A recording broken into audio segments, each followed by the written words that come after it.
My name is Sally Hurt-Deitch. I am a registered nurse. I've been a nurse for 25 years. I am a hospital executive. But most importantly, I am a wife and I am a mother. And I am the mother of a blended family of 5 boys. So if that doesn't shock you enough, because believe me, there is a lot of testosterone in my home, and I'm the only girl. We even have a male dog, that at least I will always say that I will always be the queen of my castle. But it is the most important job that I have of being a partner to somebody, but then also having the responsibility of raising 5 boys. So let me give you a little background, a little story, and I'll take you back 2.5 years ago. And this is a little bit before Greg and I got married, and before we actually blended our kids together. And Liam, who you will see his picture shortly, had been diagnosed previously with ADHD. We all thought, oh, attention deficit hyperactivity disorder. Put my finger on it. We got it. We're going to treat this. We're going to deal with it, all of these things. We continue to have issues. And as a clinician, my background comes out, and I'm like, there's something not right. And although I think, and a lot of times I will tell you, I practice medicine on the side, which is not good. And people will call and say, is Dr. Deitch home? I go, yeah, let me put on that hat. I knew that pharmacologically, there were things that were not right. Then I kept thinking, we don't have the meds right. We need to titrate. We're working between pediatricians, psychologists, everybody else going, something not right. So we end up finally taking Liam to see a child psychiatrist. And through this process of having your 7.5-year-old sit there, psychiatrist spends about an hour just talking, just asking Liam lots of questions, asking us questions, and finally turns around and just very matter-of-factly says, you realize Liam is autistic, right? And I think at that point, my world kind of shattered and imploded and kind of fell in. And the shock and awe, I think at that time, I just responded and went, excuse me? And he said, well, let me explain. Autism is a spectrum disorder. For those of you who are not familiar with autism, there is a spectrum, and he kind of described it as being an umbrella, and you go from this side all the way to this side, and depending on the severity, you are on either side of kind of this spectrum. What does that mean for Liam? Liam's kind of about in the middle, what you'd call kind of an Asperger's kid. Liam is extremely intelligent. Liam's IQ is over 150. Liam is phenomenal. So as my world kind of collapsed, and I remember sitting that night and crying and crying and crying, and very much doing, as I told Greg, I was having a very bad mom moment. And for those parents in here, you know that you have those moments throughout your parenting journey, whether it's a bad mom moment or a bad dad moment, and you go, that was probably not a great idea, that was probably not a great thing to do, but you learn from it. So Liam is this little boy over here with the glasses. And I will ask you as you look through and as we go through the pictures, that Liam very rarely is ever looking at the camera. It is sometimes just a challenge to get Liam to actually participate in a picture. But Liam is our square peg. It is very interesting as we have really just dove headfirst into understanding what autism is. It is amazing the number of people who have said, he doesn't look autistic. And I didn't ever realize, well, I guess, is there a look to being autistic? Is there something that makes them different? Is it something that you could change and say, well, yeah, that's it? Or as in our family, a lot of times we look at each other and go, I'm having my own autistic moment. So let me give you some examples of Liam and how this process kind of came to be. Liam was born, I was what they would call an old mom. I did not have Liam until I was 38 years old. When Liam was born, he was a great baby. Although I will tell you, Liam never slept through the night. Liam didn't sleep through the night until he was 18 months old. And even after that, when we finally got him to sleep, he would be up 2 or 3 times a night. So the doctor, and I think of all these questions, and I think that's when the bad mom moment hit. When you think back to all of the things your child did, and you think, why didn't I see it then? So I can think about Liam not sleeping. Okay, you know what? Kids are kids. There are some kids that are really hyper. They just don't sleep. They don't sleep well. They have problems. Liam, very overstimulated, tended to, as we call what is stemming, and it calms him, and it's something about his head, and whether it's rubbing his hair, whether it is playing with things, whether it's covering his ears, that is my child. When you see him walking through the mall or at the airport, you will see a gaggle of us. There's 7, sometimes 8 when the nanny's with us. And he's usually the child that's walking that has a hand in his hair, and he is comforting himself as we go along. So Liam didn't sleep. No big deal. A lot of kids don't sleep. At 9 months old, and if any of you have ever heard or seen Celtic Women, it is a group from Ireland, they're female singers, Liam saw a video of Celtic women at 9 months old and fixated on that video till we had to play it over and over and over again. And I have pictures of him just sitting there, and he'd sit there for hours and just watch this video. No, that's not weird. It's a lot of kids that become fascinated by things, even at 9 months. Okay. Moving past that, it wasn't until he was 3 that we happened to be over at my parents' house, and he truly happened upon a video of National Geographic Space. 3 years old. Pitched fit. We have to take this home. My mother agrees. You can take home the video. Liam watched it on a loop, this old VHS tape, until it broke. He was my child who knew everything and anything about space. So we'd lay in bed and we'd have these stories, and he'd say, Mommy, start at the beginning. Okay, Mommy and Liam are in a space shuttle, and we start at the sun. Yes. And what do, Liam? We fly backwards. Okay, where do we stop first? Well, the first planet, which I actually think is Venus. I may be wrong. Tell me about Venus. He could tell me these things about Venus. Then Mercury, then Earth, then we pass Earth, we wave to everybody. We're at Mars. It's the red planet. It has all these things. What's after Mars? There's an asteroid belt. I honestly did not know that. Okay, what's after that? Oh, Jupiter? I think it's either Jupiter or Saturn. Tell me about that one. Jupiter, largest planet. Mom, did you know it has 31 moons? This is a 3-year-old. Really, Liam? What are their names? The largest is Europa. Then you have Callisto, and he'd name them. Okay, at this point, it's kind of weird, right? Like, as a parent, used to be sitting there going, you're 3, you should know these things. So is Liam, this is Liam. He knew that Pluto was not a planet, it was a dwarf planet. The tape broke. Not a good moment in our lives. And we graduated, by now we're about 4, we graduated to Stephen Hawking's universe. The 4-year-old who watches astrophysics. And became just enthralled with everything and anything there was to know about space.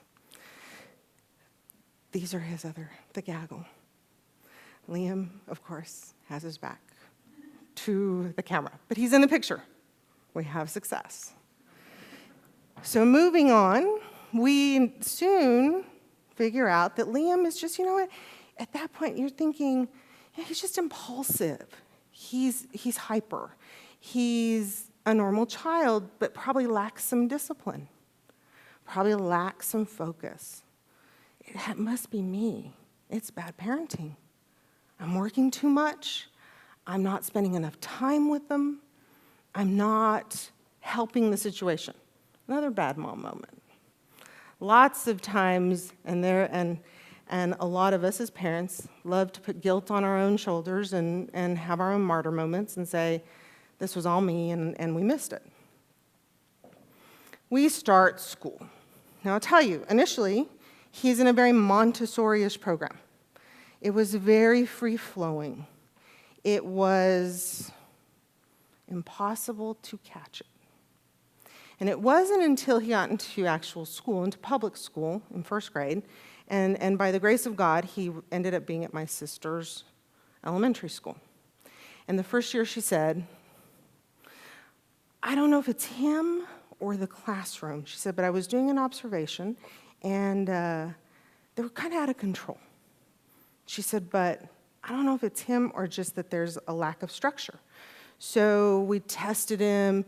He's testing into the gifted and talented program. Bravo.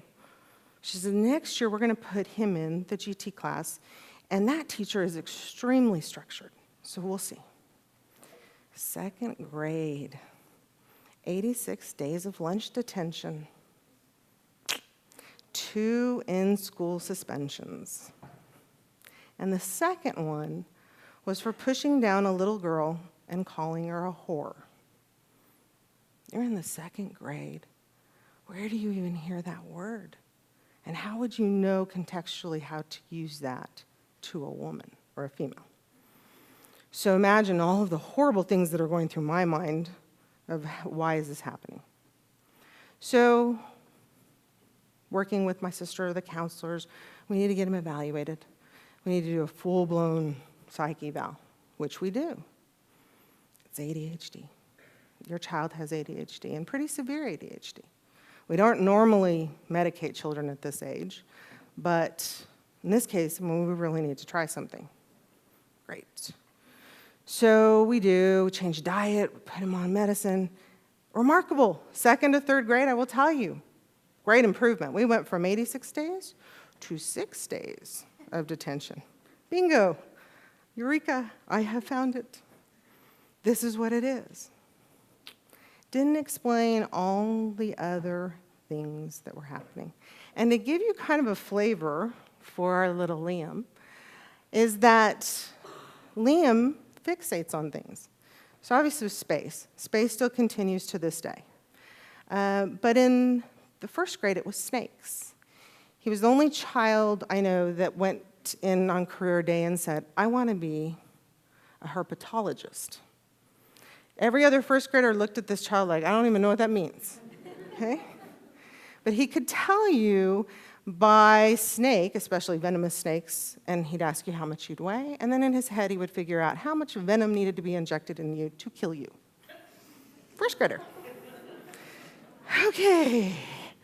Then we went from snakes to the next year it was hyenas. That's kind of a weird one to fixate on, okay? But when you go to the zoo, which we did in Tucson and somewhere else, Liam's pick of a toy or a gift from the gift shop was a hyena. And all the other boys went, okay, Liam's got a hyena, and he read everything he could about that.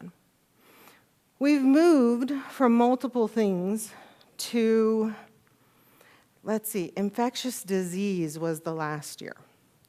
Now, can you imagine when Ebola was breaking out across the United States, across Africa, and then coming to the United States, he sat in his doctor's office and he said, but thank God, it is the strain that is, and he named the strain, because the mortality rate of that is only about 70%. If they had this strain, it's probably about a 98% mortality rate, and his doctor's looking at him, okay, Liam.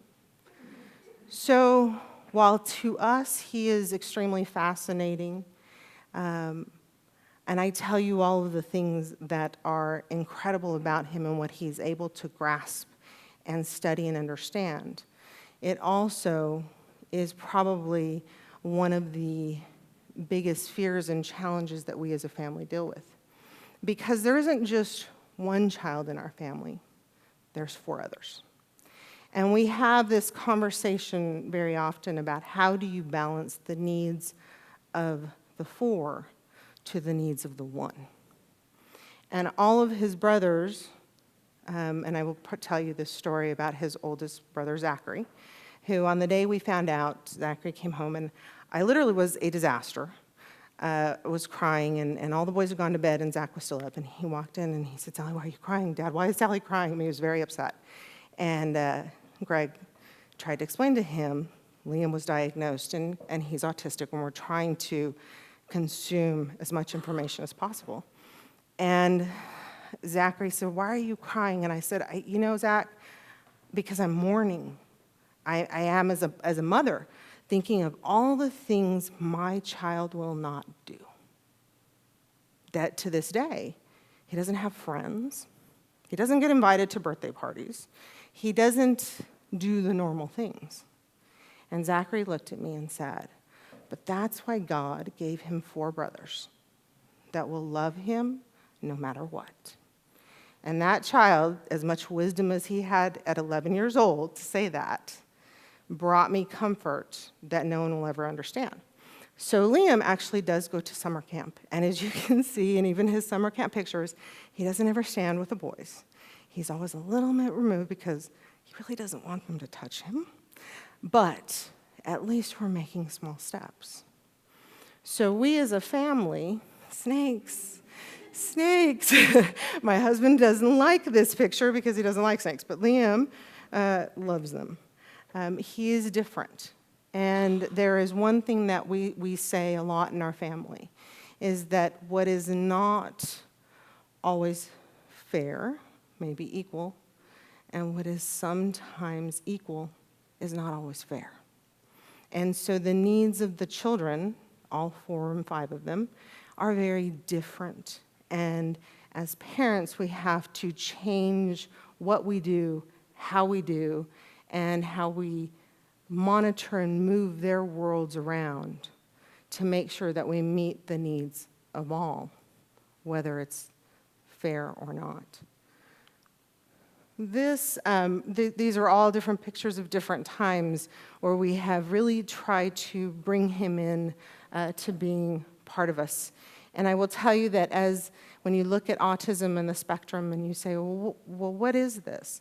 Liam, with an IQ as high as he has, also cannot tie his shoes nor button his pants.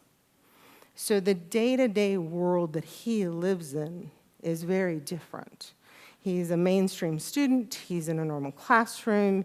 While he is considered special education, you wouldn't, what does that mean to you? And as I've heard even many of the speakers today talk about whether it's tolerance or stereotyping or having biases and racism, there are those in our population, especially people that have autism, that it's not defined as one thing or another. That is many times why they call it a spectrum disorder, because they are all on a spectrum and it's not defined by one singularity. This caricature was done and they all picked their own idea of what they wanted to be, and Liam picked Halo. So Halo Reach, or Halo the game, which is a video game. So let me give you an example of a Liamism from Halo. So we go to GameStop, and they get to pick a video game. All right. And he's trying to pick something out, and he sees something, and he says, it was Grand Theft Auto. I went, no. And he goes, he says, that's right, Mom, because on the list of the 100 most violent games, it's number 2. Okay. Yeah, that's why you're not getting it. He walks around the store, and he walks over, and he picks up Call of Duty. Liam, and he goes, it's not, Mom, it's actually not that bad. It's number 47. Pick another, dude, you're trying me. Walks around, picks up Halo. And he goes, it's not people, they're aliens. Okay, what number is this one? And he goes, it's 89, it's not that bad. So we live with a child who can list anything and everything, who becomes fixated and fascinated by different ideas and things that would much rather spend time with adults than he would with children his own age. And yet at the same time, the discussion that he wants to have with you is the discussion he wants to have with you. So it is not this back and forth. Now, I'll tell you, last night we went to Western Playland, and he did ride the Tsunami, and he sat between two girls that were a little bit older than him, and he was very proud when he came off, and he says, I was having a conversation with them. And I said, you were? And he goes, it was an exceptional conversation. Right on. And we work with a therapist who does a lot of applied behavioral analysis and actually is trying to help him to develop those skills. And you tend to see a lot of social awkwardness, the inability to have two-way conversations. It's a very one-way conversation and very fixated on certain things. The other things that I will tell you that Liam is, and we have this conversation a lot at home, is that I am Liam's touchstone, and I am the one person in this world that can make everything okay. And so we have moved on from the days when Liam would have a meltdown, and that included banging his head against things or hitting himself and telling you, I hate myself, I'm horrible, I'm horrible. And as a parent, to hear your child do that just rips everything from your heart. And then for a child that is autistic and understands and can do his own research about autism, and he will tell you everything there is to know about it, will also react negatively to himself and say, I wish I was never born. I wish I was not autistic. May not understand what that means. For those of us that are neuronormal or born that way, to try and put yourself into the world of a child or anybody that has autism is sometimes very difficult, and it's very hard to process and understand where they're coming from. And I'll give you a couple of examples, because while we throw a lot of funny into our world, because there is a lot of joy, there are instances where you go, that's interesting. So a very good friend of ours who teaches speech pathology, speech-language pathology at the University of Arizona, also teaches in their autism program. And she spent a lot of time with us and said, let me explain something to you. So normal human speech is very fast. Normal human speech is about 3 to 5 words per second. That's how we speak. She said the autistic brain processes about 1 to 2 words per second. So she would slow down her speech. This is how he processes. So when you come at him, da-da-da-da-da-da-da, maybe brilliant, but he has not heard what you said. We have some really good examples, and we catch ourselves as parents many, many times violating our own rules and things that we know we should do differently. So my husband one day says to Liam, I call and I said, I'll meet you at the doctor's office. And he says, all right. Tells Liam, get your shoes on, get out to the car, get in the car, and let's go, let's go, let's go. Okay, Greg says. He walks out. He says, Liam's standing at the car door, standing there. Just standing at, and dude, get in the car. Oh, okay. And what he heard was, get on your shoes and go to the car. The next steps he didn't hear. So it's those moments where then we get angry as parents and go, aren't you listening to me? Well, he didn't process that fast. Probably one of my favorites in trying to explain children and how they respond with autism is the whatever is in his head he believes is in your head. So I'm going to start right here, and you have no idea what he's talking about. And he came running into the room one time, and he's going to tell Greg something, and he runs and he goes, Greg, and then whatever he's saying. And Greg goes, whoa, stop, start at the beginning. And Liam goes, okay. And he runs out, ran out of the room, came back in, Greg, started at the same place. And Greg goes, how stupid am I? Because I just told him to start at the beginning, and he did. He went back, ran out, and ran back in.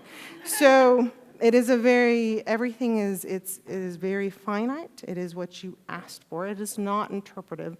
That is the way that his brain processes.